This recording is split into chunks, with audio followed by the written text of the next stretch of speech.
Muy buenas noches, señoras y señores. Como siempre, bienvenidos a un programa más del turismo, nuestra industria, aquí en Digital Costa del Sol, su televisión de cercanía. El verano sigue habitando entre nosotros. Hoy, martes 25 de julio, festividad de Santiago, Santiago y Cierra España. Bueno, son lemas que se acompañan con el santoral de lo que han sido grandes fiestas a nivel nacional. Hoy queda en algo más particular, especialmente cuando hablamos con relación a Galicia. Pero pese a estas circunstancias de un día como el que es, nosotros seguimos hablando aquí de turismo en medio de las calores que nos están tocando de una manera muy especial a lo largo de este año 2023. Pero sí que es verdad, y toco madera de mesa de plató, a sabiendas de que de momento, afortunadamente, los incendios forestales, al menos por esta zona del sur, son historia con relación a años pasados y la cosa de momento, como digo, está tranquila. Novedad importante, porque si añadimos que la sequía sigue también estando con nosotros y que el turismo de momento se mantiene en lo previsto conforme a la temporada alta en la cual nos encontramos, podemos decir que mejor sea así, Virgencita, déjame como estoy, que Dios sabe lo que nos puede ocurrir, sobre todo que después de cuando, desde el pasado domingo, tenemos unas expectativas de futuro político en España que son difíciles de vaticinar ante la complejidad de los resultados que han sido, bueno, pues democráticamente elegidos por todos los españoles, pero sí que nos gustaría que, al menos por la parte que nos toca, la parte del turismo, al menos tuviera el máximo apoyo posible la industria turística, gobierne quien gobierne, y de ello nosotros, si nos dejan, seguiremos siendo testigos de cómo va esa política macronacional, más luego la autonómica o la local, que para eso este programa pues se convierte a veces en lupa y visor de cómo son las gestiones turísticas en cualquiera de las distintas administraciones o ámbitos de la empresa privada.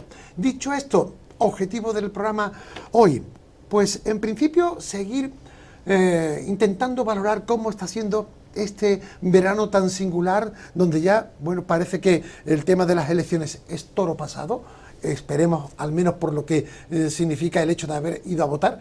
Tendremos un mes de agosto seguramente convulso por aquello de los pactos que se puedan estar negociando de cara a la estabilidad del gobierno central, pero también por otra parte parece que los vaticinios sobre la industria turística van teniendo unos comportamientos previstos, normales, en función a la recuperación que todos habíamos vaticinado en base a las circunstancias que nos rodean. El post-COVID, la guerra de Ucrania, la crisis económica, bueno, y todo lo que ustedes saben de sobra que nos afecta al bolsillo.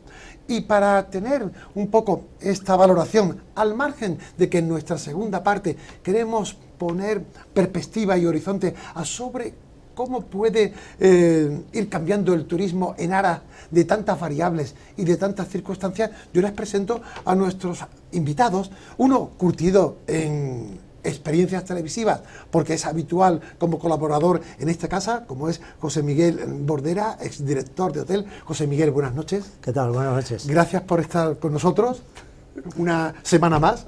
Encantado de volver a venir aquí, aunque me encuentre hoy ciertamente desubicado. Vale. Desubicado en la mesa, quiero decir. Porque siempre te hemos tenido en la esquina del plató, en la mesa del córner, como yo digo, pero hoy hay una razón especial. Ha sido un verdadero placer cederle mi sitio habitual, claro, a un buen amigo y, bueno, una persona que tú mismo vas a presentar ahora mismo y que yo admiro profundamente. Yo digo su nombre y tú dices lo que consideres oportuno, dentro de que estamos refiriéndonos a Antonio Valdivia, es director de hotel, al igual que tú, y también con un bagaje y una experiencia que me gustaría que tú hicieras una pequeña reseña, dado que tú has sido el padrino en el sentido televisivo del por qué Antonio Valdivia está hoy con nosotros. Bueno, ya lo has presentado. Antonio para mí es una persona admirable y he disfrutado leyendo su último libro que presentó en esta casa. ¿Cierto? Y he disfrutado porque es increíble que una persona que empezó más o menos a la edad de 16 años, 15, 16 años en la hostelería, siendo ayudante del ayudante de camarero, o sea, aprendiz, ayudante del ayudante de camarero, y que haya llegado a dirigir durante más de 30 años un complejo hotelero de los más importantes de la Costa del Sol, con 1000 no sé cuántas plazas hoteleras, pues para mí es admirable que esa persona, además, aprovechando los cierres temporales de invierno que tenía en el hotel y tal, pues él decidió pues completar su formación estudiando turismo, consiguiendo el título de director de hotel. Es una persona admirable en todos los sentidos y bueno, yo me siento honrado no solo de estar hoy aquí con él, sino de haberle cedido mi sitio habitual en este programa. Antonio Valdivia, buenas noches. Buenas noches. Gracias por estar con nosotros, por dejarte querer, aunque bien ya lo hiciste recientemente en un programa que compartimos como fue Cosa de Dos y donde ya ahí vimos la categoría de tu persona y de tu profesionalidad. Gracias, como digo, por estar con nosotros y dicho y oído los piropos por José Miguel Borderas, ¿qué podemos decir, Antonio, del amigo Borderas? Pues que es un personaje, digamos, emblemático, a pesar de sus orígenes de la Costa del Sol, claro, a pesar de sus orígenes levantinos y demás, ¿no? Entonces, creo que es un profesional muy respetado en la zona, con una larga trayectoria y que además ha estado involucrado en asociaciones y, digamos, una serie de actividades turísticas complementarias que dicen mucho pues, de su desdoble, su generosidad y todo lo que ha hecho por el turismo. Fijaros. En general y los hoteles en particular, ¿no? Entonces yo creo que es una persona emblemática y digna, muy respetada en el sector. Fijaros que ambos tenéis en común muchas cosas, al margen de lo puramente generacional, al margen de la experiencia que os curte como expertos en hotelería en distintas facetas de la profesión, ¿no? Pero también sois generosos en el arte de escribir sobre turismo, escribir sobre la profesión, y eso pues os dignifica y eso nos enorgullece el hecho de que estéis aquí en un programa donde podemos, con nuestra experiencia, con vuestra experiencia, enseñar y valorar lo que es la industria turística de la Costa del Sol. Con lo cual nos sentimos sumamente orgullosos de que aquí compartáis este programa, cosa que repetiremos con otros invitados para seguir conociendo cómo es nuestra industria turística, no solo en cuanto al pasado y al presente, sino al objetivo que hoy queremos proponer en la segunda parte, como es cómo aventuramos el turismo de los próximos años a tenor de las convulsiones y circunstancias tan agitadas que estamos teniendo en los últimos años. Y dicho esto, pues a bote pronto, verano atípico, en general, no solo desde un punto de vista turístico, sino que el hecho de que hayamos tenido unas elecciones nunca ocurridas en la historia del turismo de las temporadas altas, ha hecho especial, está haciendo especial este verano, al margen de que estamos recuperándonos del COVID, de que estamos en mitad de una guerra próxima, tan cercana como la de Ucrania con Rusia, que estamos con el tema IPC, el tema económico, el tema carestía de la vida, el tema de materias primas tan complicado. ¿Cómo veis este verano en líneas generales? Bueno, yo lo veo menos atípico cualquier cosa. Quiero decir, para mí ha sido un verano completamente normal, como solían serlo habitualmente. El tema de las elecciones, la incidencia, sinceramente creo que ha sido mínima. Si analizamos la participación que ha habido en estas elecciones, ha superado la del año 2019, ha sido un 70 y pico % y en aquella ocasión fue algo menos, ¿no? Lo cual quiere decir que la gente ha participado, ha votado, bien por correo o presencialmente, ¿no? Entonces, esto no creo que haya afectado para nada. Sí es cierto que a lo mejor puede haber afectado. El turismo nacional, sinceramente, no está siendo como solía ser habitualmente, pero se está compensando con creces con el turismo extranjero. El turismo nacional, leía un artículo no hace mucho que decía que los españoles huyen del calor y que van a Irlanda, van a Dinamarca, van a Suecia, van a estos países nórdicos, digamos, ¿no? Bueno, es decir, el español tiene ansias de viajar y efectivamente de salir fuera, y estos países son muy recomendables en esta época del año. Pero eso no significa que el año esté siendo malo, es todo lo contrario. Por la información que tú sabes que yo habitualmente tengo de los hoteles con los que guardo relación en Benalmádena y también en Torremolinos, estamos hablando de ocupaciones en el mes de julio, que la menor ocupación es un 88%. y la máxima un 97. Y estoy hablando de 5 hoteles, 4 hoteles muy significativos de la costa, que tienen unas ocupaciones magníficas ahora mismo. Sin embargo, si preguntas para el mes de agosto, resulta que la mayoría de ellos se mueven en torno al 60%. Y hay uno específico que trabaja exclusivamente con clientes extranjeros que tiene una ocupación prevista del 86%, ¿vale? Porque depende de otro mercado, no del nacional. El nacional está reservando a última hora, pero los hoteles se están llenando, me consta que se están llenando. Te puedo citar hoteles que llevan desviaciones presupuestarias favorables en torno al 20 y tantos por ciento, 23%, con relación a lo previsto en presupuesto. Si vemos el último informe que se ha emitido sobre, bueno, la ha promulgado nuestro amigo Javier Hernández de Arturo, ¿no? El consejero. Bueno, Arturo Bernal. Arturo Bernal. Claro, consejero de Turismo, Junta de Andalucía. El último informe que publican sobre la incidencia del turismo en Andalucía, ¿no? Y te dice que en los 6 primeros meses del año ha habido 9,2 millones de turistas, 9,2 millones, que eso ha supuesto 23,5 millones de estancias o de pernoctaciones, como dicen ellos.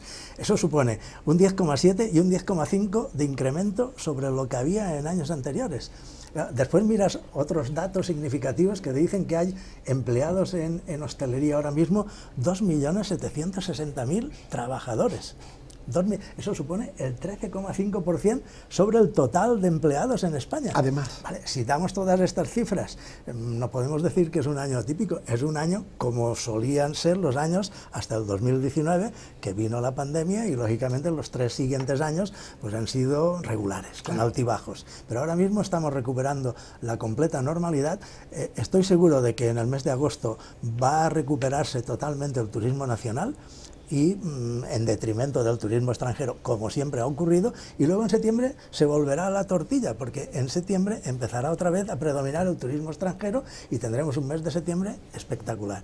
Esto es lo que yo preveo en base a los datos que tengo. Antonio, ¿qué opinas sobre lo dicho por José Miguel sí, y cuál es tu percepción personal?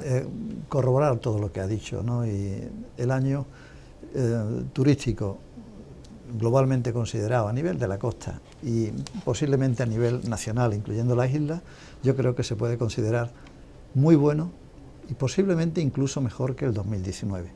Por lo tanto, yo creo que se ha recuperado la confianza de los clientes y ahí está el resultado. Y además, con una diferencia importante, que los porcentajes de ocupación son altos, pero 2 puntos arriba o 2 puntos abajo importa poco. Lo que verdaderamente importa es cuál es el gasto de esos turistas y qué es lo que nos aportan económicamente. Y realmente ahí, como decía José Miguel, ahí hay una diferencia de 10-12%. Y yo creo que eso también ya nos marca una senda, en el sentido de que quizás no es tan importante el 100%, sino la mejor ocupación al mejor precio.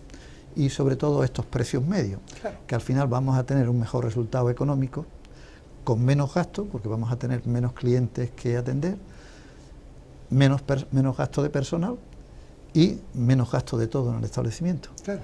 Y esos menos gastos nos pueden ayudar después, parte de ese menos gasto de personal, pues a mejorar las condiciones económicas y de formación del personal y a mejorar el producto en sí. De manera que no perdamos de vista que es muy importante el incremento de precio, pero que tiene que ir acompañado de mejor servicio y más calidad. De manera que mantengamos ese equilibrio, sí al mejor precio, pero sin perder de vista la mejor relación calidad-precio. Escuchar y seguir escuchando mucho al cliente y también romper una lanza de escuchar e integrar un poco más al personal y sobre todo formarlo. Porque José Miguel decía que en materia de empleo 2.700.000 y pico, ojalá, porque eso superaría los datos de 2019, superaría los datos de 2019 y además a un precio más alto. También es verdad que está habiendo mucha dificultad en algunos subsectores para encontrar personal. Claro. Entonces, estamos en la cifra del 2019, pero con mucha más dificultad para encontrar personal. ¿Qué quiere decir? Mi conclusión es que quizás ha habido una parte de ese personal que, como consecuencia del COVID, salió del sector y se está resistiendo a volver porque ha encontrado por ahí unas alternativas más atractivas. Y ahí por eso digo que se hace necesario intentar, de la mano de ese margen económico y esa mejora de los resultados, mejorar las condiciones también del personal de los hoteles y, sobre todo, mejorar también el servicio y los servicios que prestamos al cliente. De manera que todo el margen no vaya a beneficio, sino que vaya a calidad y a mejora del producto, de manera que entremos en esa dinámica de más calidad, quizá menos cantidad, que yo creo que es el camino también de futuro. Claro, si escucháramos estas argumentaciones vuestras sin tener el contexto que desde el 2019 para acá está ocurriendo y ha ocurrido lo que ha ocurrido y sigue ocurriendo, y que digamos por otra parte que además estamos superando las cifras del 2019, pues a lo mejor podríamos sorprendernos, porque desde el 2019 para acá ha ocurrido una pandemia donde ha agravado la economía mundial, está ocurriendo una guerra muy cercana en Europa, ni más ni menos, con dos bloques tan potentes como la OTAN, por decir así, con Ucrania y Rusia, ¿vale? Pero qué decir también de la economía bajo mínimos, con un IPC disparado, con subida de precios de una manera pues inesperada, una sequía que, queramos o no, puede estar afectando seguro a muchos de los precios de los servicios, sobre todo de materias primas agrícolas, en el sector del turismo de España, en este caso concreto, aunque la sequía afecta a prácticamente todo el mundo. No sé, si no hubiera ocurrido lo que ha ocurrido, ¿qué turismo podríamos estar hablando de este 2023? ¿Qué lastres? Si no hubiéramos tenido estos lastres, ¿de qué hubiéramos estado hablando? ¿O es que posiblemente para recuperar el tiempo perdido por todo lo acontecido desde el 2019 había que pasar por este subidón que estamos teniendo? No, realmente el tema del turismo es que es algo totalmente imparable actualmente, ¿no? Es como una necesidad vital. Todo el mundo quiere hacer turismo, todo el mundo quiere viajar, y quizá no se le da, podríamos decir, la importancia, tanto más importancia que pueda ser yo qué sé, el sustento diario, la comida, la alimentación, la electricidad, lo que tú pagas en tu casa. El concepto vacaciones ha entrado ya dentro de ese paquete prioritario al que hay que atender todos los años. Estamos viendo noticias continuamente de las restricciones turísticas que están imponiendo en algunos sitios, como puede ser Venecia, o yo qué sé, o el Machu Picchu, por decir algo, sí, sí. Y algunos sitios de estos emblemáticos que están saturándose Holanda, de visitantes bueno, que ya no pueden absorber más visitantes. Esto no es ni más ni menos que debido a ese afán de que todo el mundo tiene de viajar, de conocer otros países, de vivir experiencias, y bueno, esto es inevitable, esto ha venido aquí para quedarse y tenemos que contar con ello. Después entramos ya en la disyuntiva de qué países están creciendo, qué países no están creciendo tanto. Se habla, por ejemplo, hemos leído todos últimamente estos artículos que dicen que los rusos están disfrutando sus vacaciones junto al mar y bueno, pues ¿dónde están? Están en Turquía y están en Tailandia, que son los países o los sitios donde no están poniendo ninguna restricción ni al repostaje de los aviones, ni el hecho de que puedan llegar allí y gastar su dinero, etcétera, ¿no? A pesar de todos los inconvenientes y todas las medidas cautelares que la Unión Europea ha puesto a la circulación de estos aviones. Y como decía este artículo, y además vuelan en aviones Boeing, que son los aviones que han incautado a las compañías que tenían alquilado los aviones y que luego ellos se los han quedado. Siguen volando con aviones Boeing y siguen volando a estos países que les acogen. Entonces, quiere decirse, desgraciadamente hay una guerra fratricida casi entre dos países que no hace mucho eran casi hermanos, y esto está afectando, pero le está afectando puntualmente, geográficamente, Y el resto del mundo, digamos, está viviendo al margen de esta situación. Y el resto del mundo está pues haciendo lo que siempre ha hecho en esta época del año, que aparte de ir a votar en algunos países así un poco raros como el nuestro, pues aparte de ir a votar, lo normal es hacer vacaciones en los meses de verano, ¿no? Y hablando de votaciones, es que no ha incidido para nada o para casi nada el tema de que haya habido elecciones nacionales en España el día 23 de julio, una fecha intempestiva que bueno, una persona que probablemente en ese momento no estaba en su sano juicio decidió. ¿Qué ocurre?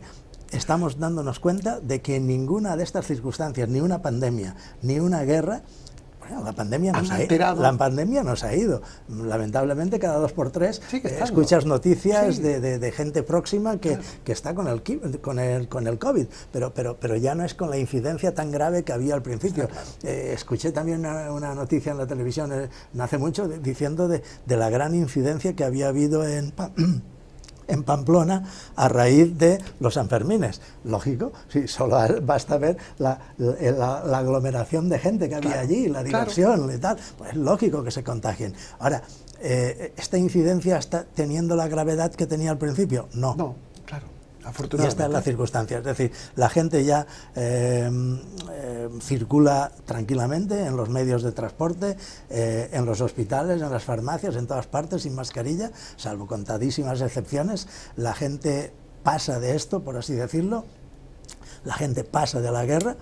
Y bueno, la gente está disfrutando, que es lo que corresponde hacer ahora. Yo creo, Antonio, por lo que escuchamos de José Miguel y lo que pensamos todos también al respecto, es que hemos cambiado de mentalidad o hemos pensado que ante la llegada de lo malo que está a la vuelta de la esquina y lo sufrimos con el COVID o con una guerra o con la carestía de la vida, hay que vivir el momento, hay que priorizar, y entre las prioridades pues a lo mejor no está el comprarse un coche, a lo mejor hemos cambiado de idea y hay que irse a una playa o a un restaurante a un buen hotel y disfrutar, no a lo mejor tanto tiempo como antes, pero sí disfrutar, aunque sea algo excelente y puntual. Ahí puede haber también habido ese cambio de mentalidad. Sí, yo creo que después del periodo de restricciones y tan importantes, de sacrificios. Y esto se notó el año pasado. Claro. El año pasado tuvimos un periodo que fue el primer semestre, todavía el COVID andaba por ahí y había muchas limitaciones en el tráfico aéreo y también con muchos problemas en los hoteles para funcionar, ¿no? Entonces, ¿pero qué pasó en la segunda parte del año? Que fue como cuando abres una botella de champán. O sea, que ahí se lió un burbujeo, claro, y llovieron las reservas, pero vaya, de una manera tremendamente acelerada, claro, con lo cual fue una segunda parte del año extraordinaria que compensó todas las deficiencias de la primera parte, acompañada también por los problemas que había en relación con el tema de la electricidad, el tema de los alimentos motivados por la guerra, y digamos que fue un año bueno, que podía haber sido ya muy bueno, claro, pero teniendo en cuenta que fue medio año y teniendo en cuenta que tuvimos lo del COVID y tuvimos lo de la guerra de Ucrania en cuanto a alimentos y energía, pues lógicamente, pero este año ya, una vez que el tema de la energía está normalizado casi y el tema de los alimentos pues está a la mitad que el año pasado, pues ya el resultado se puede considerar muy bueno. Tú decías anteriormente a dónde podíamos haber llegado. Yo creo que la explosión vino el año pasado, este año estamos mucho más normalizados y muy buenos. Si no hubiera pasado lo del 2020 y 2021, pues quizás estaríamos un poco mejor porque no habríamos tenido ese lastre, esas consecuencias, claro, esas empresas que han desaparecido, esas empresas que ahora están quizás ya a punto de recuperar los niveles de solvencia que tenían en el 2019, y a partir de aquí pues empieza otro partido. Ya hemos pasado todo eso. Ahora bien, todavía hay una cierta incertidumbre en relación con el 2024, igual que la había en el 2023. El 2023 se ha ido despejando favorablemente y hemos de confiar que el 2024 vaya de la misma manera. Pero no sabemos la profundidad que puede haber en Estados Unidos en relación con la recesión, no sabemos Europa y en particular Alemania cómo le va a ir, si eso va a ser una recesión leve o va a tener algo más de profundidad. Ahora mismo Rusia está bombardeando pues prácticamente los almacenes de las instalaciones de almacenamiento del grano en Ucrania. Consecuencia, esperemos que eso nos dé lugar a una subida de los derivados de todos esos productos, después que también que a río revuelto ganancias de pescadores y la inflación pueda ir hacia arriba. Esperemos que no, pero esta incertidumbre está ahí en relación con el 2024. Si eso se resuelve igual que el 2023 en positivo, serán años muy buenos. Y entonces lo que tú decías también, ¿cómo nos planteamos el futuro? ¿Cómo nos planteamos? ¿Nos obsesionamos por la cantidad, por la masificación, o intentamos de alguna manera no pensar tanto en la cantidad, reduzcamos si podemos la masificación e intentemos conseguir el mejor rendimiento económico por la vía de precios sin descuidar lo que es la relación calidad-precio a los clientes? Yo creo que también es un equilibrio de futuro en relación con la hostelería pública y luego también con la hostelería, digamos, lo privado, y también con los responsables públicos. Es decir, si apostamos también por un entorno que es importantísimo, un entorno de menos masificación, más planificación, más ordenado, más limpio, más seguro, y que de alguna manera vaya acorde con esta línea, ¿no? Claro. Más calidad y no estar tan obsesionado por la cantidad. Lo que no cabe duda es que esto va cambiando, aunque siempre el turismo ha ido cambiando, conforme a la sociedad, ¿no? Quizás ahora los cambios son más rápidos, son más convulsos, quizás sean más inesperados, ¿no? Pero lo cierto es que el turismo, ¿por qué se mantiene en nuestras vidas? Pues porque va al compás de ella y se va adaptando como un camaleón a todas las circunstancias sociales. Y fíjense, hemos hablado de una pandemia, estamos hablando de una guerra, estamos hablando de una carestía de la economía o de las materias primas. ¿Quiere decir esto que ante las circunstancias en las cuales estamos saliendo y no sabemos a dónde vamos, porque todavía muchas de estas circunstancias siguen estando entre nosotros, nos encontramos en un tránsito de evolución turística sin saber todavía cuál es el objetivo final? De momento vamos tirando, vamos cubriendo presupuestos, vamos llenando los hoteles, los restaurantes, vamos llenando los aviones y los trenes, ¿vale? Pero esto es un rumbo un poco sin la orientación y la planificación de vida. ¿Estamos todavía muy con la incertidumbre de por dónde va a terminar esta evolución y esta convulsión ante, bueno, pues los momentos que vive el planeta? ¿Cómo lo veis? Para entrar dentro de un ratito en la segunda parte. Esto depende de cómo lo queramos mirar, ¿no? Por ejemplo, los empresarios, la Asociación Nacional de Empresarios, han emitido un comunicado a resulta de las elecciones en el cual pues piden, dicen que la situación actual de supuesta ingobernabilidad en la que nos encontramos pues es algo que genera inseguridad e inestabilidad. Han utilizado estas dos palabras.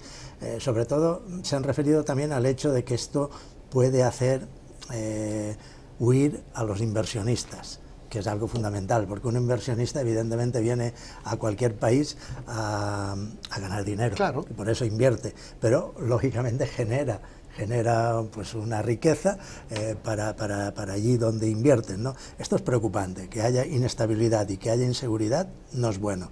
Vale, esto es un llamamiento que han hecho los empresarios, pero curiosamente tú hablabas ahora también del tema líneas aéreas, ¿no? Y me ha venido a la cabeza otra noticia que he leído no hace mucho. Ryanair reconoce, la línea que más transporta turistas en España y en media Europa, reconoce haber ganado en el primer trimestre de 2023, reconoce haber ganado 626 millones de euros. Esos 626 millones de euros representa el 270% con relación al año anterior, que ganó 170 o 160 o 180, no me acuerdo. Pero quiero decir, ha ganado el 270%, no el 20%, ni el 10%, ni el 15%. Pese a los precios que han sido más altos. Sí, exactamente. ¿Qué significa? Claro. Bueno, pues yo a veces me refiero a mi nuera, que es piloto, y que que por cierto ella ha llegado de Brasil, de San Salvador de Bahía, o Salvador de Bahía a Lisboa, esta mañana ha llegado, y siempre que me la encuentro, cuando tiene unos días de permiso, digamos, y viene por la costa, siempre le pregunto lo mismo, ¿y los aviones van llenos? Y me dice, a tope. Qué fuerte. Siempre me dice lo mismo, a tope. Anteriormente estaba haciendo otro tipo de vuelos, últimamente claro, está haciendo este que he mencionado, ¿no? Los aviones van llenos. Ryanair, los aviones van llenos. Tengo unos amigos que se van a Alemania el día 27 de julio. 27, pasado mañana. Sí, sí. Pasado mañana se van a Alemania, porque tienen los hijos allí y se van a pasar allí un par de semanas a Alemania. Los aviones, bueno, lo tienen reservado desde hace 3 meses. Qué fuerte. Quiero decir, si los aviones están volando a tope, si la conectividad de Málaga, del aeropuerto de Málaga es de 152 o 162 ciudades que vuelan a Málaga, si hay, creo que eran también 40 o 50 aerolíneas distintas, a ver, ninguna compañía aérea pone en el aire un avión por capricho. O los barcos navegan vacíos. Exacto. Claro. Entonces, partimos de una base de que hay un flujo turístico importantísimo. Se decía que este pasado fin de semana, o sea, creo que era 20, 21 y 22, si no recuerdo mal, 20, 21 y 22 de julio, es el día que en Inglaterra, o el fin de semana que en Inglaterra más reservas hoteleras se producen. Cosas de los ingleses. Sí. Igual que el día 26 de diciembre, que es el día de San Esteban, el segundo día de Navidad, que allí también es un día de 20 reservas, ¿no? de vacaciones de invierno. Pues bien, este fin de semana último se han vendido 2.700.000 viajeros a España.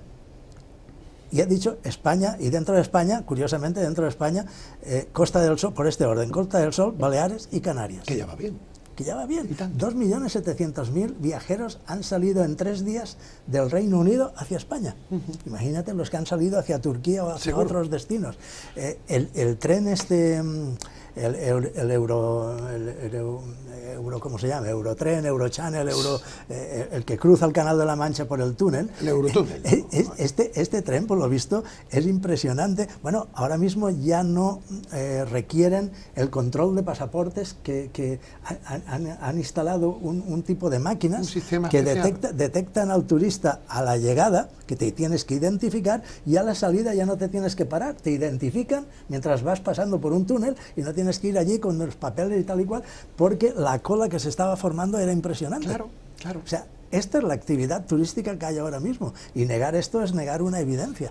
Bueno, pues esto es un poco el aperitivo que intentaremos desarrollar en la segunda parte de nuestro programa, porque como decíamos al principio, una vez que hemos hecho un análisis sobre cómo está siendo el turismo de este año, en esta época alta, sobre todo la pregunta, el partido a jugar, como bien decía Antonio Valdivia, próximamente está en cómo van a ser los modelos de gestión y los servicios que se van a necesitar para que este tránsito en el cual nos encontramos haya respuestas adecuadas al desarrollo de un turismo que está cambiando y evolucionando en función de los tiempos tan convulsos. Pues si les parece, hacemos un alto en el camino y después de la publicidad ponemos lupa y horizonte en el futuro del turismo que nos espera. Hasta dentro de un ratito.